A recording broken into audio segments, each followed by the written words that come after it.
Hello again, Vinyl Community, Matt here, and today I have a contest entry video. This is for Hanna at the Omaha Introvert.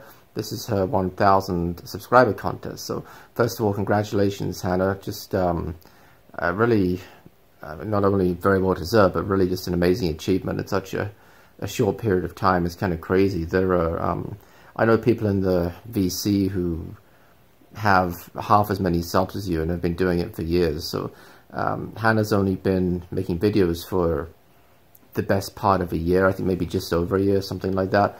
And yeah, it's kind of wild, actually. And in fact, I think she's now at 1,100 subs, so she's picked up a few more since she started running her contest.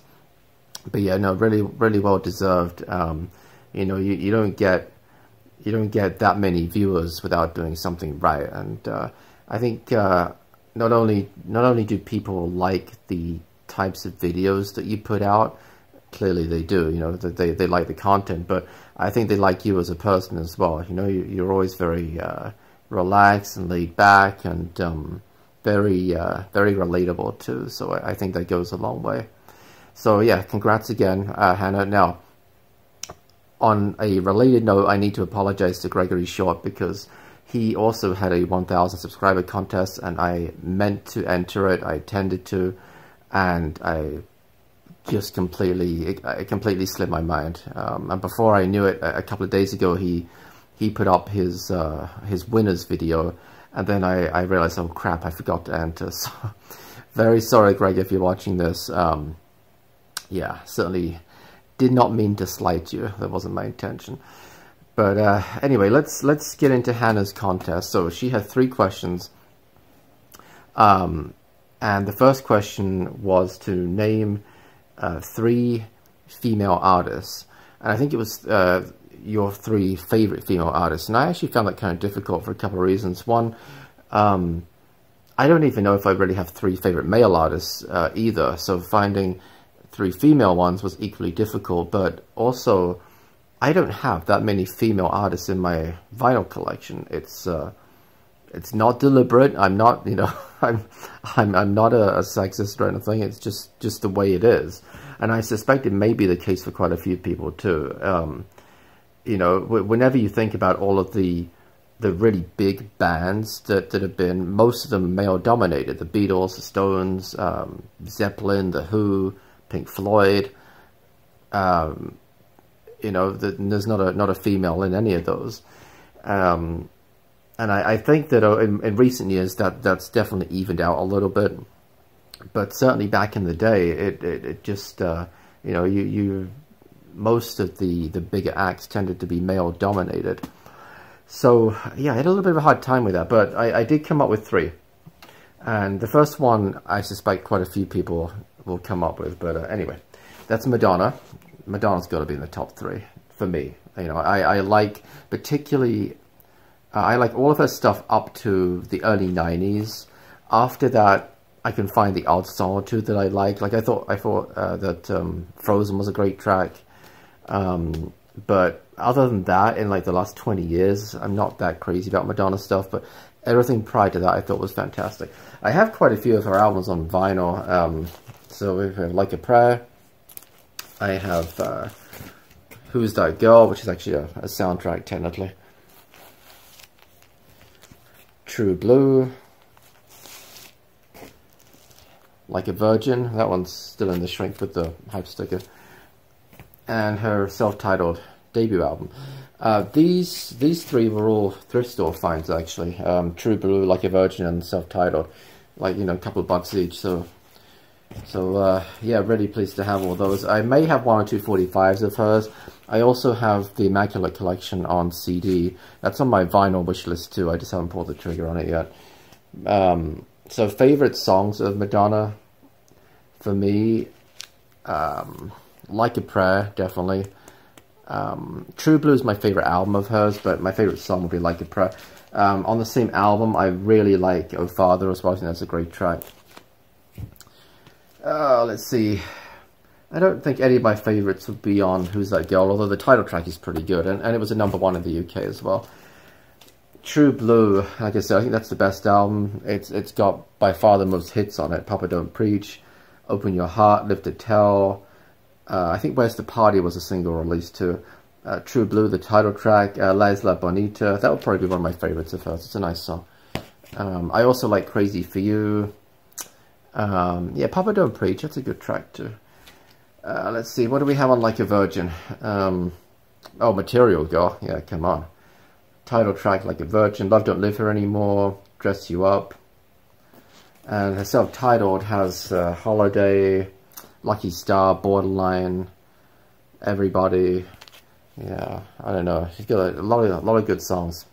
Yeah, Madonna would definitely be my top 3. Next up, I really wanted to put Kylie Minogue in there. I really thought about it, but I didn't. So I got with Tina Turner. Now I only have 2 albums of hers. I have Foreign Affair, which I showed relatively recently in the last couple of months, and I have Private Dancer as well.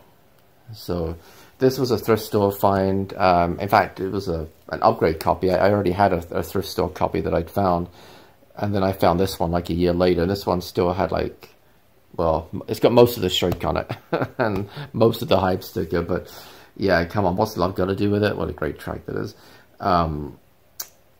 Private Dancer, that's one of my favorites of hers too. And also Foreign Affair. Now the big hit off of this one was The Best. But also, let's see what else. Be Tender With Me Baby, that was a single release. And so was I Don't Want to Lose You, that was a pretty big hit too. And so yeah, Tina Turner, of course, well documented, let's just call it a rocky relationship with Ike. Let's, not dwell on that too much, but she sort of rose from the ashes in a way. I mean, when you think what she went through and the fact that her career was kind of, maybe dead's a little harsh, but it was definitely stalled until, and this was her big comeback album in 83, 84? 84, yeah. This was a big comeback album, and just what an amazing vocalist, really. Just, the rasp in her voice. I'm not sure if she still performs. She's in her 70s now, I think. I don't know if she's still performing or not, but anyway, third, but not least, for female vocalists, Diana Ross. I have a couple of her hits albums on vinyl. I have this one right here. This is a thrift store find from a Goodwill, probably a couple of years ago now. Diana Ross, All the Greatest Hits. Now, all the greatest hits of her solo career up until around about 81 or something. Yeah, it looks like this came out in 81. So it's got like Endless Love on it, which was a big hit around that time. In fact, that's the lead track. And you've got like Upside Down, I'm Coming Out, Ain't No Mountain High Enough. There's a medley actually with the Supremes. You Keep Me Hanging On, My World Is Empty, My World Is Empty Without You, You Can't Hurry Love, and Love Child. And yeah, it's a 2-disc set, so that's kind of cool. I also have the Motown Anthology, Diana Ross and the Supremes. I have quite a few of these anthology series ones. They're really excellent. And a long time ago, I intended to make a video about them. Maybe I still will at some point, because I have several of them. But yeah, this has got all of the big hits. Stop at the Name of Love. Baby Love, of course. Geez, what else did they do? Let's have a look here. Oh, You Can't Hurry Love, obviously. Yeah. So, Where Did Our Love Go? Yeah, that's a great track. So, really pleased. Now, this is a 3-disc set, which is nice. A little bit unusual. So, yeah, Diana Ross, got to be in there. Now, the second question from Hannah was to name 2 subgenres of music. So, the first one I've gone with, you guys probably won't be too surprised, but it's Britpop, which is a subgenre of alternative rock. And I have, let's see, 5 Britpop albums on vinyl right now. These ones right here. So I will show you. Now this one I haven't even shown. I got this recently. I was going to show this in an upcoming video. I still will do, but you guys get a little sneak peek. Oasis, definitely maybe. I picked this up on eBay recently for $18 plus shipping, which is, even with the shipping, it's close to $10 less than I would expect to pay. Like, they had this in the Mad Platter record store near me for $35. So I picked it up for well under $10 cheaper than I would have paid there. And it was brand new, still sealed. So a lot of iconic Britpop songs off of here. Live Forever, Cigarettes and Alcohol, Shake and Make is a great track, Columbia, Rock and Roll Star. Yeah, what a great album. This is a double album. This is a reissue, of course. I believe it was issued on vinyl back in the day. I think it was, but it would be expensive. I also have What's the Story, Morning Glory, Oasis again. This is my favorite album of theirs. This was really like the height of Britpop when this came out. And several #1 hits on it, including Wonderwall, Don't Look Back in Anger. I was going to say Roll With It, but actually Roll With It, I think, was a #2 hit in the UK. Champagne Supernova, come on. What a great song that is. Yeah. So, some might say it was a #1 hit in the UK too. So I guess there are 3 #1s on here. And I also have Don't Believe the Truth, which Robert NY guy very generously sent me. Oh, that was probably around a year ago now, or close to it. Several hits on this one, including Lila, The Importance of Being Idle, which I think was a #1. Let There Be Love was another single release. So yeah, got a few Oasis albums. I also have, and this is one, again, I've shown this recently, but Cast or Change, another one of my favorite Britpop albums. My absolute favorite Britpop album, though, is Pulp, Different Class. Yeah, this is just a sensational album. This would not only be my favorite Britpop album, it would probably be in my top 10 favorite albums of all time as well. This is a limited edition. It's limited to, let me see, does it say 1,000 copies? And it's on peach vinyl. So obviously I've kept it in the shrink with the, the hype stickers, and I'll show you. It's really quite pretty. There it is. Yeah, look at that. So that's my my sub genres right there. Oh no, I've got one more subgenre. Jeez, I'm going to name 2 of them. And the other subgenre I wanted to briefly talk about is stadium house, specifically the KLF.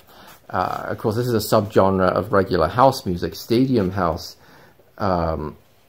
is really something that's, in a way, is somewhat unique to the KLF. There aren't too many artists that would fall into that category, I don't think.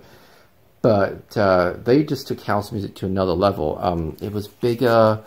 You had some guitar in there as well, like electric guitars were in there. And it was just, I don't know, the bass, they just really kicked it up several notches. So I have several 12-inch singles of theirs. I think I might have 1 or 2 7-inch ones as well. But anyway, Justified and Ancient, what a great album cover. Look at that, with the ice cream truck right there. Lost Train to Trans Central, yeah, and 3 AM Eternal. This is a big #1 hit in the UK. Yeah, sorry about the reflection right there. Yeah. Now the third and final question was to name your favorite piece of audio equipment, either one that you have now or one that you previously had. I was going to go with the graphic equalizer that I had with the spectrum analyzer. I don't have it anymore, the Pioneer. But in terms of the one that I can kind of fiddle about with, I'm going to go with the MiniDisc. Now, I intend to make a video about this at some point. I've even shot some of it. I just haven't gotten around to editing it. Now, I have a regular MiniDisc deck back there, which we're going to look at in just a second. This is a portable. For those of you who don't know what a MiniDisc is, that's a MiniDisc right there. It's a Sony product that first was released, I think it was in '92. And it should have been a massive success. It should have been. But it did not do well in the US. In fact, it's almost unknown in the US. Even a lot of people who are seriously into the audio aren't familiar with mini discs, in my experience. It did reasonably well in the UK and Europe and Japan, but only reasonably well. And it never fully took off. This should have been the next big audio product. There's a story that at the, I think it was at the CES, the Consumer Electronics Show, in 91, I think it would have been, that Sony were going to demo the MiniDisc, and Philips were going to demo the DCC, the digital compact cassette. Both were supposed to be the next big thing after the regular cassette tape. So Sony, you know, and this is just what I've read, Sony go up and they do their presentation. It's very impressive because this works like a CD, it has random access. If you look, there's actually like a disc inside, right? And they demonstrate the product, and you know, you can quickly jump from one track to another. It takes us, you know, a second, very quick. And then it was the turn of Philips to go after them, and they had to demonstrate similar functionality. So they demonstrated moving from one track to another. Well, ultimately, although DCC is high quality, it's still a tape, and so you can hear it, and it's winding, you know, and people started laughing in the audience because it suddenly seemed obsolete. Now, DCC bombed even more than MiniDisc did, maybe partly as a result of that. But, anyway, MiniDiscs, the audio quality of these is pretty good. It is compressed. It's at about, excuse me, it's at about a 5-to-1 compression ratio. The way that it does the compression, though, and I won't get into all the technical details, but it suffice to say it's a little bit different to MP3. It's a similar principle, but it's a little bit different. And I think the audio quality is significantly superior on MiniDisc compared to MP3. But MP3 killed it. It's as simple as that. A combination of the MP3 and recordable CDs completely killed the MiniDisc because when, as the 90s went on, CD writers became more prolific, they became more affordable, and, you know, people thought, well, I already have one in my computer, why can't I just burn CDs? Why would I need some proprietary technology? And it was a valid point. And you know, once again, Sony were kind of victims of being a little too innovative. It happened with Betamax, and you know, it was really unfortunate because these are recordable. There's a virtually unlimited number of times you can write to one of these. Excuse me, I'm sorry. And and again, the audio quality is really pretty impressive. Here's a pack of blank ones right here, pack of 3. You also could buy pre-recorded mini discs. Yeah, just like you can buy an album, or just like you could buy recordable CDs, or you could buy a CD album. You could buy these. Now this is the lightning seeds, like you do. This is a best of, and it's a little bit like a cassette case. It's not quite the same dimensions, but you open it up. You've got a booklet right here, and here's the mini disc inside, right there. Track listings on the back. The main difference between this and a recordable mini disc is that there is no way to record on this. You'll notice that there's no shield like there is here. So yeah, it's you can't record onto it. But I also have these two, which Gregory Short very generously gave me. These two Pearl Jam ones. So these are somewhat rare. Well, this one is too, actually, but particularly the Pearl Jams. You can pay like, if you can find a pre-recorded mini disc for $20, you're doing pretty well. You normally pay at least $30, and many of them go for $50 to $100. They're just not, you know, they're not very plentiful. So here's the portable mini disc player. You open it up, yeah, like that. Put the disc in. Okay, if you push play, there you go, it starts reading it. You guys probably can't see this too well, but the digital display starts, there we go, it tells you the name of the disc, And it starts playing. We've even got like a little digital VU meter at the top, so that's pretty cool. Yeah, it tells you the song that's playing. It's you can customize the track listings as well. You can also do crazy things. You can move tracks around, like the order. You can like splice them. It's really pretty cool. You get good battery life out of this too. It's like I don't know if at least a dozen hours. It might even be like 15 to 20 hours if I remember. And it's just off one single battery, which is kind of crazy. So let's take a look real quick because we're already running at 20 minutes. So I'll show you the big mini disc unit real quick. All right, so here it is, right here. This is a Sony MDS JE520. That's the model right here at the top. Pretty cool. And same sort of deal. Here's our Pearl Jam mini disc.